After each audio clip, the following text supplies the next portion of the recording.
I was watching some kids while I was away on vacation. Just young kids playing. It's amazing how you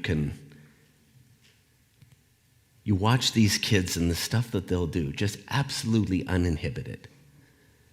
They'll dress up, they'll dance, and they'll act out certain things. They will play out this world of imagination, completely oblivious to what anyone is thinking, completely oblivious to people watching them, just uninhibited, unfettered by the opinions of others. I loved watching these kids just getting lost in play. And I thought, it's kind of sad how for many there will come a point in those children's lives when that will change. When they will be doing what they're doing and someone will say something. It might be a friend, it could be a parent, it could be just someone that they know who will comment about them in some way. And what happens in that moment is a bit tragic. They wake up, or they realize that perhaps some part of who they are, what they are, how they look, is maybe different, unacceptable, less than, just based on those comments. And all of a sudden, it's like, the tragic part then is how they will all of a sudden become very self-conscious for some of the first times. And they'll begin to find ways to kind of hide themselves, or that part of themselves that they've come to believe is different or unacceptable. And you wish for these kids that would begin to hide or become self-conscious, that they would just grow out of it. That they would just wake up one day and go, "Oh, what am I doing? I'm okay." But you know what? Often they don't. And you fast forward, and many of these little children who had those moments of awakening to some part of their life that wasn't good enough in the eyes of someone are now in marriages, are now in careers, living out their lives in ways that aren't necessarily true to them. They've learned how to adapt, to be something for someone, to do things in certain ways that will please or that will be approved. And meanwhile, down deep, they will know this is not really who I want to be. I was chatting about this whole thing with Joe and over the last couple weeks. And he's like, "Man, I got a tune that speaks to that." I said, "What is it?" He says, "It's a Taylor Swift tune. It's called Mirror Ball." And I said, "Would you play it on Sunday?" He's like, "Yeah, we'll play it." Thanks, Joe. Dave, Bryce. About 4.5 months ago, we were doing the river pathway cleanup.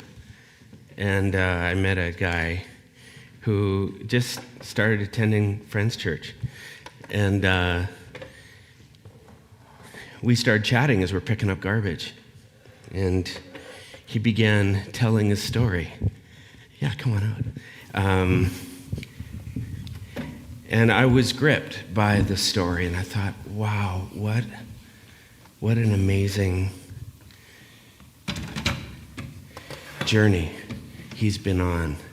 And I thought, I would love one day for you to be able to share your story and the learning that you've gone through. And So I asked, and just the way the summer has worked out, we've been doing some interviews and kind of sharing from within our community the journeys and the learning. And so I said, buddy, would you consider coming out and do this? And graciously, he agreed to do this. And so anyways, I'd like you to put your hands together, give a warm welcome to Jordan Hart as he comes this morning. Thank you. Thank you. Thank you for joining us. I talked really right at the beginning here about that process of being children, uninhibited, unfettered by the opinions of others. Jordan, I remember in chatting with you, you said, I remember a time when it was like that.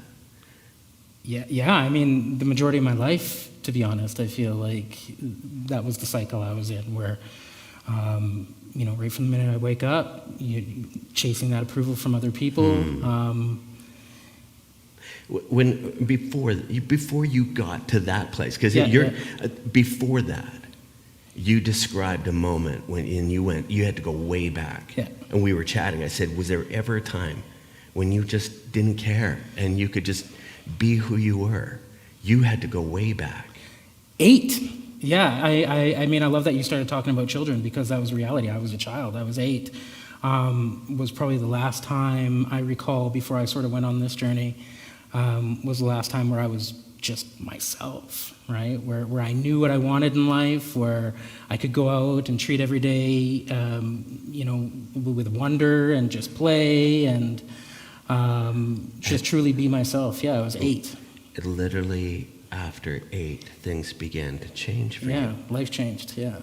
Can you just describe maybe what you think started to take you out of that childhood place of being just yourself? Yeah, so I mean, at the time, I would have had no idea. I wasn't cognitively aware to what was going on in my situation or my family situation, but there was obviously a lot of chaos going on in my parents' life at that time. Some other familial issues going on that I just wasn't really aware to, but I certainly knew that the dynamic changed. And from there, I think that's what shifted, right? As I stopped focusing on just being me and started focusing more on how can I adapt to the situation to make it... What kind of stuff was going on? How would you have, what were things that you were noticing as a 8-year-old kid where it was changing things for you? The presence of my parents were like, they were gone, for whatever reason. I mean, they were there. Dinner was still served.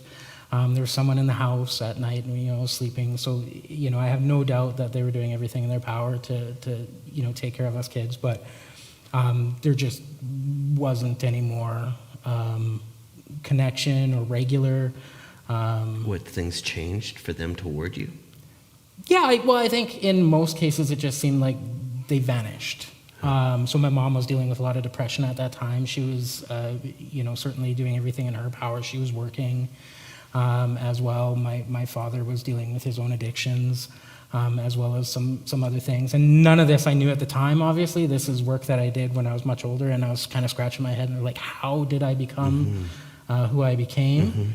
So I think that's when that awareness started to seep in, and yeah, it certainly shaped me. You talked about this deep desire you remembered from a young age, wanting your dad to kind of give you the thumbs up of approval. Yeah. So I always chased my dad's approval. I think that was the one that stood above and beyond everyone else's. I always wanted my dad to be proud of me, and I chased that like forever. So I think that's who I changed the most for. When I was, like we're talking about, when I was that 8-year-old kid, I was carefree, I was wild, I was, more of an artist than anything. I like to color and draw and write. At that time, I knew I'm going to be a writer and I'm going to be a pastor when I grow up. Believe it or not, that was the 8-year-old boy's dream. That's a wild dream, I tell you. I'd go down and I'd talk to the Ogopogo at the Okanagan Lake. I had a beautiful life, right? He wasn't real. It didn't happen. I thought, but yeah, that changed, and I just started trying to become who. Essentially, who he wanted. That wasn't okay for him? No, that's not who he wanted for a son, for sure. I don't think that was... So what part of that picture was he not okay with? I think the artistic endeavors and just like, very strong in my femininity at that time too, so there's questions there, and he didn't want me to develop in a certain way, and so he immediately like thrust me into sports, and he kind of tried to teach me all the manly things that I need to do to become validated in his eyes, I suppose, at that time, but I don't think he was aware of that situation either. Were you aware of how that was all going down? No, oh gosh, no. Like, yeah, at 8, no, I was just like, Daddy loved me, like that. Yeah. That's very much it. Yeah. And so, like, if he would say, "Hey, I want you playing sports," you're like, I was "Oh, in sports. okay." Yeah. I remember like baseball was always a family sport, and I never really cared much about sports. I like wrestling. Like that's the closest thing to a sport that I actually like the fake stuff. Yeah, the fake like stuff. I'm more in like Well, Hulk Hogan dying. yeah, like sure, I know he wasn't the most honorable man in some eyes, but like he could put on a show, right? Yeah. So baseball was the family sport, so that was the first thing. So I remember just sitting outside for like an entire summer, like hitting acorns with an oar until I could develop some sort of like hand-eye coordination to try out for baseball the next summer. And I did well. Yeah. But it was never got me what I was looking for. Like, so even though you were diving into sports at the hope of kind of giving it never felt like it was quite. No, like, and I think in a lot of ways, like anytime you're chasing anything, that's sort of like a cycle that you get stuck into, right? So, yeah, for me, like doing all these different sports to try and chase my dad's validation, but like the validation never came. But he certainly liked the fact that I was in sports, so there was almost like a breadcrumbing, right? Yeah. So I was certainly closer than I was if I wasn't involved in sports. So, Sure. yeah. But it didn't stop just kind of at sports. Like there were other ways or other things that maybe you were picking up from him that you would need to do or to be or whatever. Yeah. I tried to mimic. So like, from what I can tell, and it's always tough to tell, right? Because how people show up is Sure. not always their internal narrative. But the way he treated my one older sister and then my one aunt, like they're very successful, very well off. So I tried to mimic a lot of their behaviors. What were you picking up in your dad toward them? Why was he so enamored? Because of their success, financial success? Yeah, I think so. I think like now that I look at it from the position that I'm in, I think the reason that he celebrated their success so much is because that wasn't something he attained. So he maybe felt, that was outside of his own capabilities, and so he celebrated. I wasn't really cognitively aware of why the treatment was. I just wanted to be treated as well as they were. Right. Like that so was you it, really right? So, noticed just how much he would favor them. Oh, yeah, absolutely, yeah. And so that put you on a different kind of chase outside of... Yeah, so then it was money, right? So right after high school, it was how do I wrecked my shoulder, so baseball career was out. I really honestly thought I was going to make it. Thank goodness I didn't. Wouldn't have been good for anyone, I don't think. But yeah, as soon as that career was over, it's okay, how do I make enough money to be loved? Like how do I do that? So that came in a number of different ways through entrepreneurship. The marriage I was in was very much just a business partnership. We did well that way, but I wasn't getting anything that I needed. You got married, and between the two of you were engaged in different business dealings, and that was going very well. Yeah, yeah. Like on surface, or at that point, were you thinking, all right, now, Dad?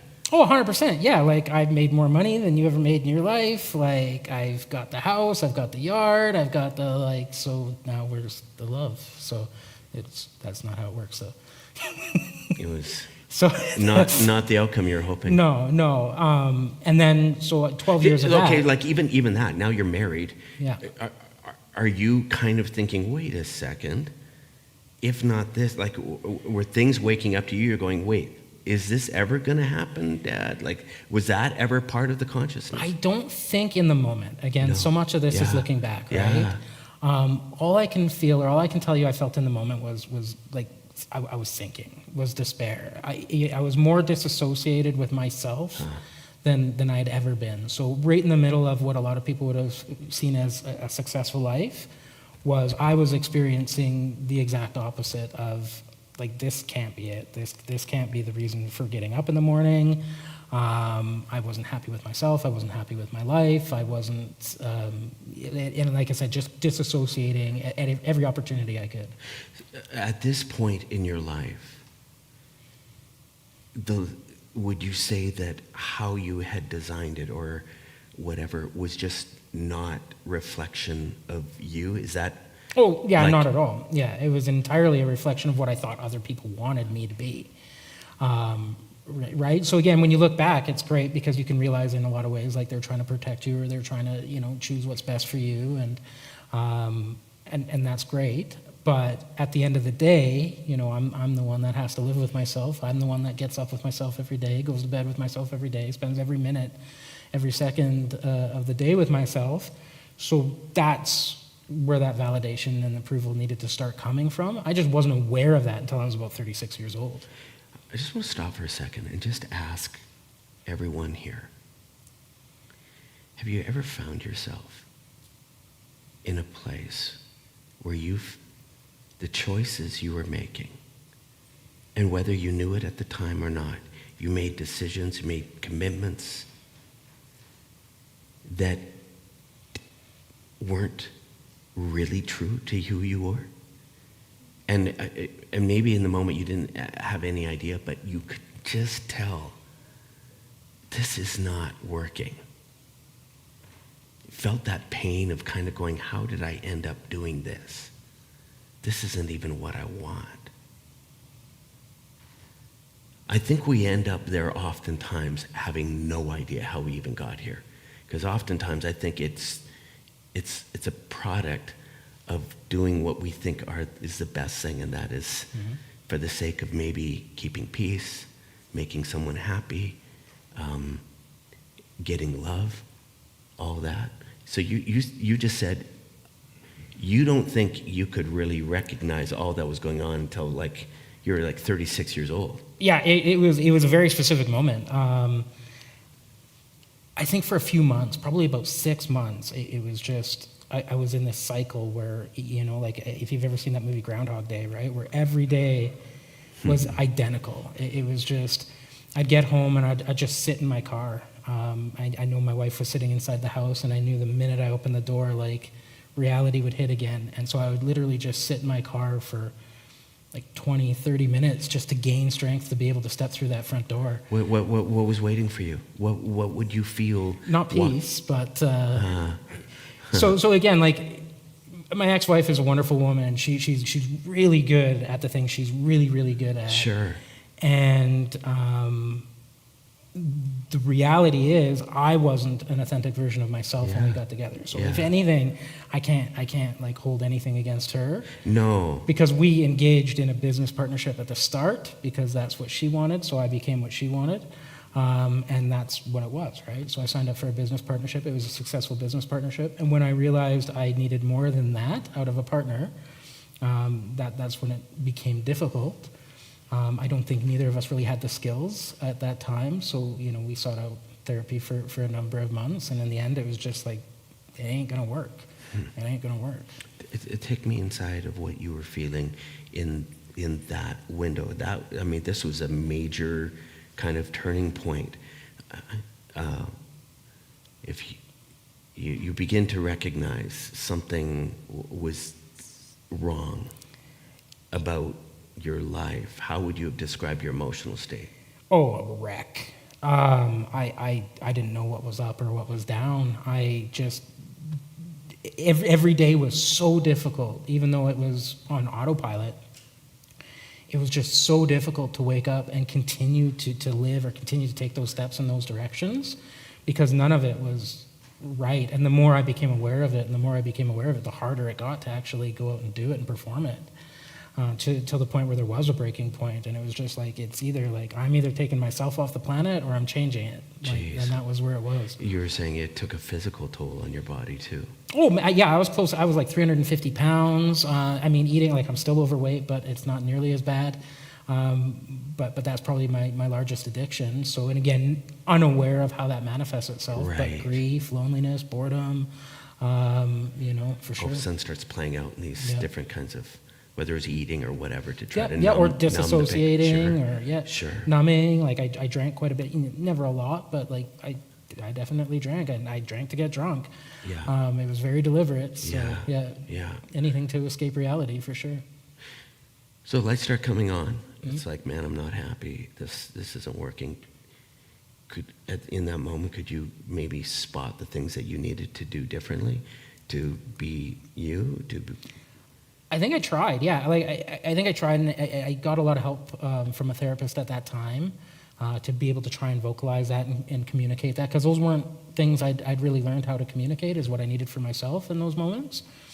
So I did try initially, but the hard part is the world I had built around myself was so resistant to it. And it's kind of funny because, I like that. That's really what the reality is that I faced, is the world I had built around, like the friends, the people I had in my corner, the business I had, the how, like everything I had built for myself wasn't for me. So when I tried to step into my own self, right, it just, like, nothing fit at all. So what was the reactions by people as you're trying to kind of... Frustration.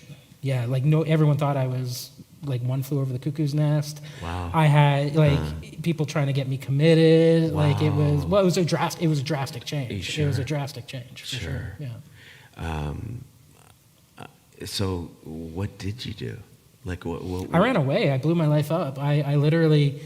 So I tried. September is when it really hit me. So I forget the year, but that on my 36th year of birth, like it was that September where things really started to hit me. I really started to more carve out time for myself and sit with myself and try and figure things out and kind of see the past and kind of unbox things and just figure everything out and work with my therapist. And did that until February, so a few months. And then it was in February where I just, like, enough is enough. That, like, the more effort I put into this, the more it hurts, the more difficult it becomes. And I literally walked away from everything. I gave her the businesses, the house. I took one of our cars. I drove off into the woods, and I lived off of Crown land for like 6 months just to, like, escape. And I guess in a lot of ways that was escaping reality. But what it allowed me to do is really find myself again, get cool with myself, figure out what I want, learn to talk to squirrels. But, yeah.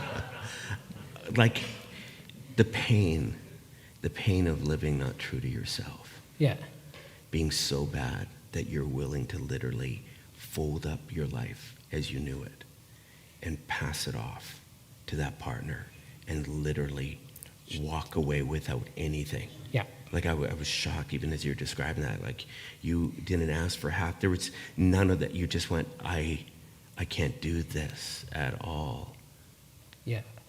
Well, that was like, again, that was what she wanted, right? Yeah. So I felt extremely guilty in all of this because we had built this life as a couple.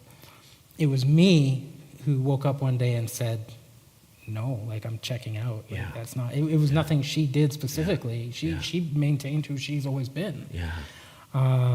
So yeah, that was her dream. Like, Yeah. everything we worked towards, Right. that's what she wanted. Right. It I fit would her have felt perfectly. horrible Sure. taking anything, yeah. Sure. And I wanted the adventure. I wanted the adventure of life again, which I'd lost. So Wow.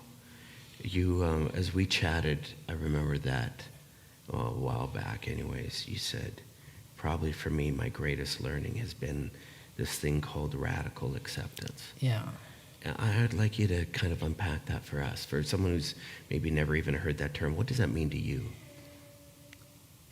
Just accepting, for me, radical acceptance is accepting reality as it is. The good, the bad, the ugly. Life's not always fair, right? We all have, like, incredible things that we've endured or we've done in life. But understanding that we were an active participant in whatever it was. And again, not saying that everything negative that happens to us is always fair. It's not. But in a lot of cases, we still show up in a certain way, and there's still things we can take from it. And if we're repeating certain cycles, then, look at yourself first, right? So for me, that's radical acceptance. Is life's not always fair. It's not always just. You're not always going to get the prize at the end of the journey. But take note of how you show up and how you influence things. and then just accept everything else for what it is. When you look back on your life and even this chase Yeah. for approval from your dad and the fact that it obviously was never going to come. It's not coming. I- No. like, when you apply radical acceptance to that, is there a point where you're just going, I can hate the fact that I could never seem to get him to approve of me, but it is what it is. Like, Yeah. and even that was helpful for you, like just being able to go, there's nothing I can change about that. Out of my control, right? I think for me, another thing I uncovered kind of in that journey was how much I actually tried to control the situation or world around me, even unknowingly.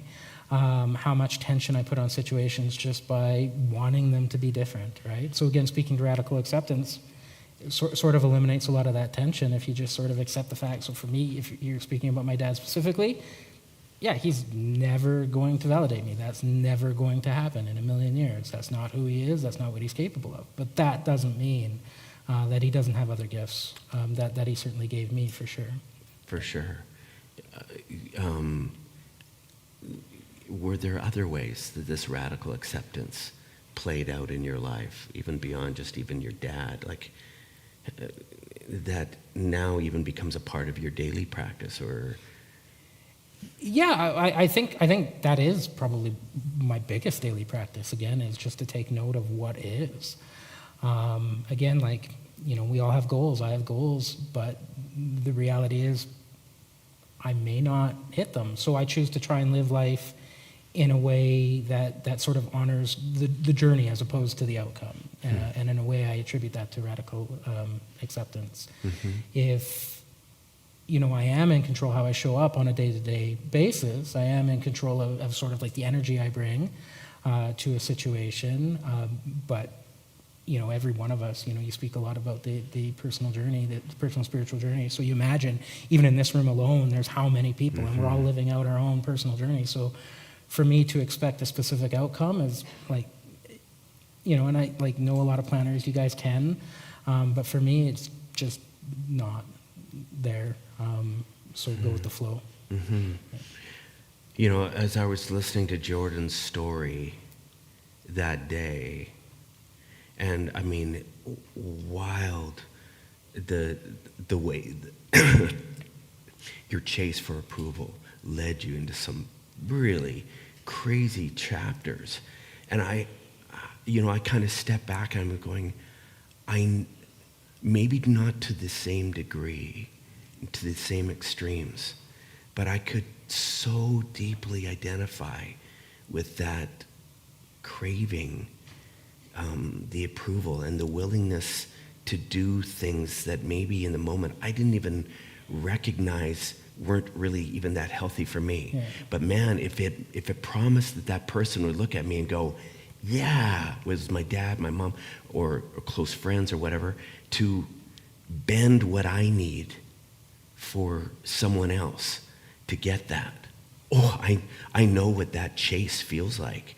And I do know too what it can feel like when I would get myself into a place where I've said yes to things I should have never. I had no business committing parts of my life to certain things, and then end up in that place of sadness, frustration, that's soul numbing, or the longing for something other than what I had found myself in, and then resentment. Yeah.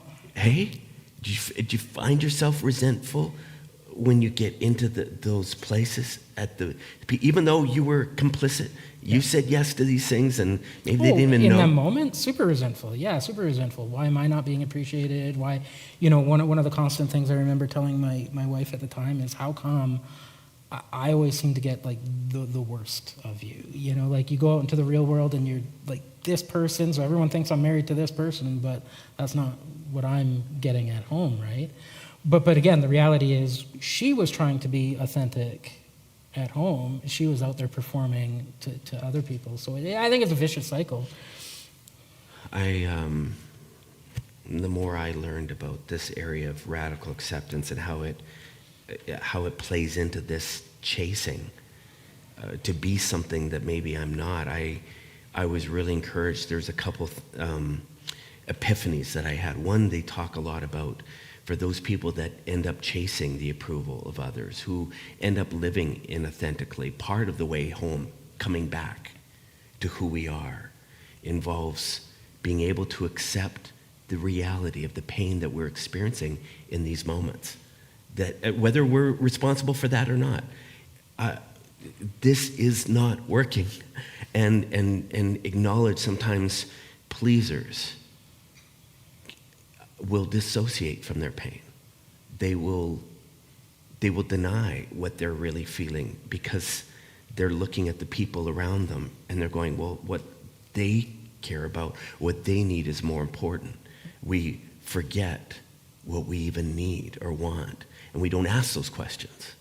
Part of radical acceptance is being able to say, actually, yeah, I'm hurting right now. This isn't working. And it's okay. I don't have to apologize for that. This isn't working. So the pain. Another thing that they talk about is being able to acknowledge the longing, the desire that you have. You know, when I think about you as an 8-year-old kid and the things you wanted, the things that lit you up, that you went, oh, one day I'm gonna, and how like all of that went away. And it was like, that wasn't even part of the conversation. Yeah. As you began to find yourself, how did that acceptance of perhaps what you were wanting out of life shift?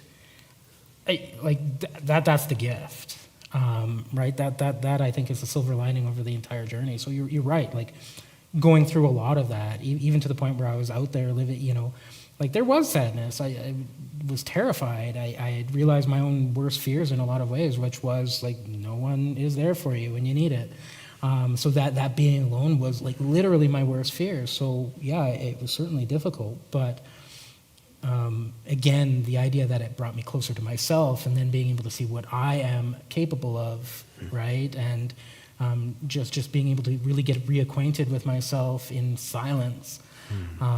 Was amazing because, you know, for me, like they say, like, again, one of those cheesy, like, you don't read too much into it till you're in the moment, but like put your own oxygen mask on before you know, there's so much to that, right? Before you try to save other people, it's like take care of yourself and what it is you're needing. Absolutely. So being able to just like be alone with yourself and be able to identify that and feel it and have those conversations with yourself and, you know, have that sense of, I guess, just emotional connectivity with yourself, or connection.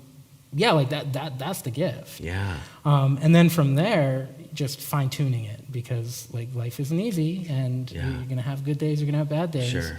But being able to just sort of check in with yourself and almost use it as a radar in terms of situations like that brought me real joy, wonder.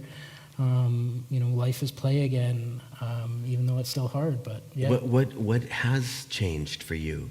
What are the desires that you now are acknowledging and going after that you know are true for you? The same things I was when I was 8. You know, like I see you guys up on the stage, and it's, you know, I think I still don't like the name pastor. I think we've got to workshop that. I don't know if I do either. Yeah, but I like that idea. I love writing. So the things I enjoyed when I was a kid are the things I like found in myself again as an adult. You know, I like I said, I wake up every day. There's a chance that something amazing is going to happen every single day. Usually does, like in some capacity, if you're open to it. And that doesn't, again, mean that life isn't hard and there's not going to be bad days, Sure. right? But it's just a different me. It's just a different perspective entirely. I'm engaged now. I'm driving my own car, Wow. you know, so to speak, Yeah. where like I'm no longer a passenger. I think about those that would be listening to this, and I'm betting that there would be a bunch here today who are going, I don't really have a problem with the need to find approval from other people. I'm driving my own bus. I'm driving my ship.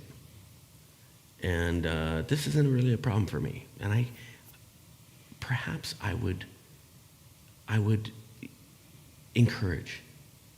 Because those of you who would fall into that category, because chances are there is someone in your life who right now are maybe very influential and don't know this ability to drive their own bus.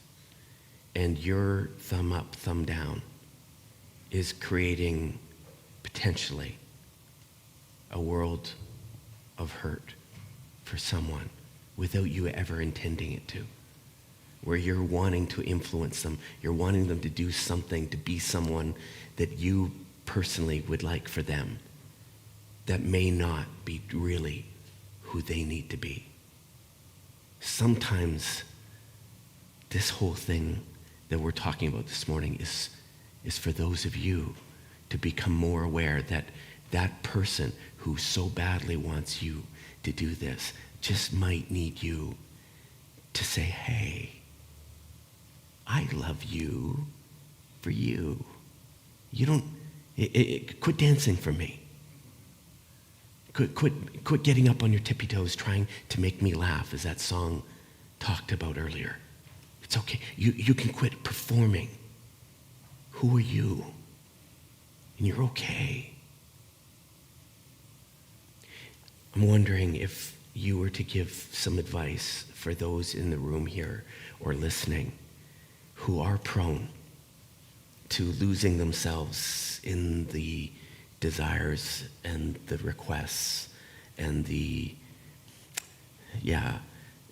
likes of others. What would you encourage? What step could you encourage them to take maybe this week to move more toward being their authentic selves? Just take that minute, that little break, that little pause, and like truly sit with yourself and ask yourself, like, does that align with who I am or who I'm becoming? And if the answer is no, that's just making like Susie happy, then that should be your answer right there. And if you're still, prone to preferring what Susie thinks rather than yourself, then it's like probably not going to be worth it for you. That's it. Is it becoming easier for you to detect when you're about to step into that thing again? Oh, yeah. And I'm not saying I'm 100% with it either. Like, there's times where I'll just, sacrifice myself in the moment, still to sort of create more of a peaceful, but few and far between. I'm like very, very much now committed to my own authenticity. Do you feel like often the threat of doing this very thing is losing the love or the approval or the community that you need? Do you feel like, even despite making decisions for you, that you've been able to find community that can accept you for who you are? Yeah, actually, the craziest part about it is like my social situation is better than it's ever been. I have friends now who like would, help me bury bodies, and those are important friends to have. So but that's just it, right? Is like I don't have to try, I don't have to perform, I don't have to do any of that. I can just be myself. I can be in whatever state I'm in and whatever state in the moment, and no, there's no risk of losing those people, and even if there was, like, those aren't the right people for you. Then I think that realization really hit in. How would you rate your levels of joy or peace or happiness or whatever now compared to that state? And I couldn't even quantify the two. Like, they're not even relatable. It's so hard to explain. I was literally living in despair. Like, I saw no value in life. Whereas now I get up, I'm just ecstatic to be alive. Wow. Just the fact that like we're all here is amazing to me. So it's just an entirely different perspective shift. But it did happen slowly. Like, it wasn't overnight.